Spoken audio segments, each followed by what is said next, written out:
Merci beaucoup, et donc je remercie Jean-Claude Demotroy et Aurélien Courvoisier de m'avoir invité et de pouvoir vous parler de ce corset. Je salue d'ailleurs Frédéric Barral qui est dans la salle, puisqu'on a créé ce corset il y a maintenant bien des années, puisque c'était en 91. Donc tout vient de Claude-Régis Michel et du corset lyonnais, on l'a vu. C'est une inspiration et il fallait moderniser un peu les choses. Quand j'étais passé chez lui, je lui ai demandé de voir des radiographies de profil. Il m'a dit « j'en ai pas ». Donc, je me suis dit, il faut faire quelque chose au niveau du profil. Et je suis très heureux de voir que le traitement presque vers l'hyperlordose est maintenant assez généralisé. Donc, il y a deux types de corsets pour deux types de scoliose, le GTP1 et le GTP3. Le GTP1, il a une vocation à traiter la scoliose lombaire.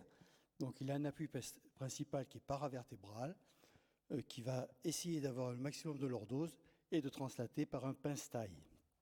Bien sûr, il y a des contre-appuis, comme toujours, et donc on peut avoir de bons résultats, puisque vous voyez, on passe de 21 à 0 degré. Alors bien sûr, je vous montre les meilleurs. Donc là, c'est une reconstruction 3D d'un corset récent, où on est passé aussi de 19 à 3 degrés, et surtout, c'est qu'on voit sur le 3D et dans le plan horizontal qu'on a réempilé les vertèbres, on les a même dérotées, puisqu'on voit quand même que... Ici, on a les transverses qui sont plus droites que de l'autre côté. Et donc, bien sûr, sur les rotations, on a aussi cet aspect avec les vecteurs, et ça c'est à mon avis assez intéressant comme visualisation, les vecteurs qui se recentrent. Pour le GTP3, c'est plutôt pour les courbures thoracolombaires, donc en particulier droite, où là l'appui est toujours paravertébral en lombaire, mais en L inversée pour aller translater la partie basse du thorax. Et donc, il y a théoriquement un court et un long en fonction de la limite supérieure, mais le long est rarement utilisé car c'est surtout des vertèbres, des scolioses T11 L3.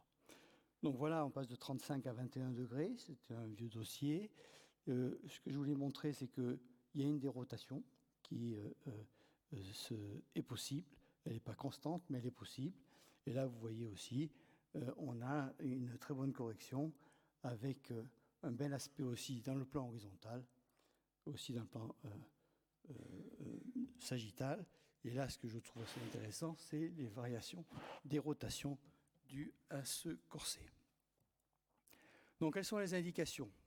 Et moi, je refuse de traiter une scoliose lombaire par un corset qui va jusqu'en haut du thorax. Et donc, pour les lombaires gauches, c'est le GTP1. Pour les thoracolombaires droites, c'est le GTP3. Autre particularité de cette étude, ce sont tous des traitements en port nocturne. Nocturne, c'est-à-dire que s'ils arrivent à le mettre en rentrant de l'école, c'est mieux.